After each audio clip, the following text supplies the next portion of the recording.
the empire that forgot how to chill.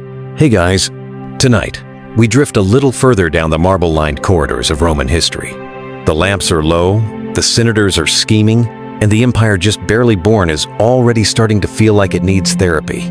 So dim your lights, maybe grab some grapes or whatever snacks emperors imagined peasants ate, and let's float through a time when everyone thought Rome had finally made it. Spoiler, it hadn't.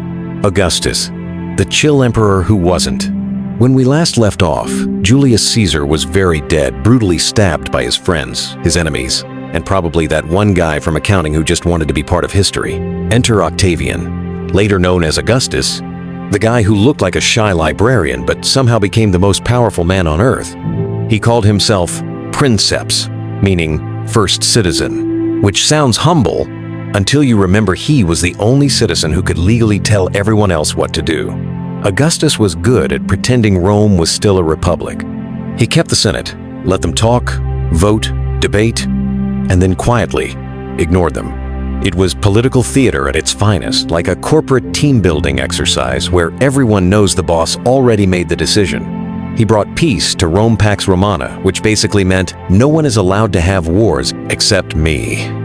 And to be fair, it worked. Trade flourished, cities gleamed, roads spread across continents, and people could actually sleep through the night without worrying about a barbarian invasion. Unless you lived in one of those provinces Rome was currently pacifying, then not so peaceful. Augustus's personal life was less glamorous. His daughter Julia had a reputation for being socially active. She threw parties, drank wine, and allegedly treated the forum like Tinder. Augustus, the moral reformer who banned adultery, eventually exiled her to an island, which is what Romans called family therapy. Still, Augustus died peacefully in bed, a rare achievement for Roman leaders, and was immediately declared a god.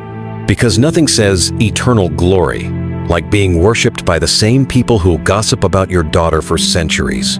Tiberius, the emperor who just wanted to be left alone. Next up, Tiberius, Augustus's reluctant stepson. Imagine being handed the world's largest empire and immediately wishing you could give it back. Tiberius was a grumpy, awkward introvert with trust issues and a general dislike of humanity. He moved to the island of Capri, built himself a mansion with excellent ocean views, and ruled Rome by letter, basically the ancient version of working from home. The Senate, meanwhile, panicked. They had no idea what the emperor wanted at any given time, and that uncertainty led to one of Rome's favorite pastimes, executing people just in case. Rumors started swirling, dark ones. Stories of parties on Capri involving wine, young servants, and behavior that would have made even Caligula say, "Dude, tone it down." Whether any of that was true or just tabloid gossip from ancient historians, we'll never know. But by the time Tiberius finally died, Rome sighed in relief. One historian claimed people refused to believe he was actually dead until they saw the body. Honestly, that's fair. Caligula, chaos in human forma. Yes, Caligula, the man, the myth, the meme. His real name was Gaius Julius Caesar Germanicus, but people called him Caligula, meaning little boots, because he wore miniature soldier shoes as a kid, which is adorable until he grew up and started executing people for looking at him wrong. At first, everyone loved him. He gave bonuses to soldiers, freed political prisoners, and threw lavish parties. Then he got sick, and when he recovered, something shifted. He declared himself a god, made senators run beside his chariot, and appointed his horse, Incitatus, as a priest. Some say he planned to make the horse a consul, but honestly, that might have been one of his better ideas. He also loved performing.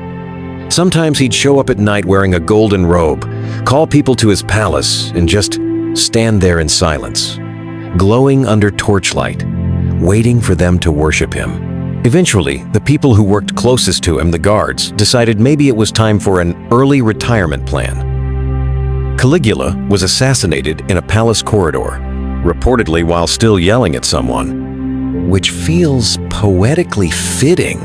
Claudius, the accidental emperor. When the dust settled, the Senate scrambled to decide who'd replace Caligula. Turns out, the Praetorian Guard had already found someone hiding behind a curtain. That someone was Claudius, Caligula's uncle, who had a limp, a stammer, and was generally considered unfit for politics, which, in Rome, practically made him overqualified. Claudius was surprisingly competent. He expanded the empire, reformed the government, and started building aqueducts because apparently that's what every Roman emperor did when they didn't know what else to do. But his love life was less successful. His wives had a habit of cheating on him or trying to poison him or both. His last wife, Agrippina the Younger, was especially ambitious. She convinced Claudius to adopt her son, Nero, as heir. Then, a little while later, Claudius conveniently died after eating mushrooms. Ancient historians say Agrippina poisoned him. Modern historians say, yeah, that tracks. Nero, the star of his own disaster. And now, dear listeners, we drift into the flickering candlelight of Rome's most infamous ruler, Nero. He began his reign at 16, with his mother Agrippina running the show. She adored power almost as much as she adored reminding everyone she was the reason Nero wore the crown. That didn't last long. After a few years, Nero grew tired of her meddling and had her killed. Or rather, tried several times to have her killed. First, he rigged a collapsible boat to drown her. She swam to shore. Then, he sent assassins. That finally worked. Freed from maternal oversight, Nero devoted himself to his true passions: art, music, and being dramatically self-absorbed. He fancied himself an actor, poet, and chariot racer. The Senate hated it. Rome's elites thought it was humiliating. Nero didn't care.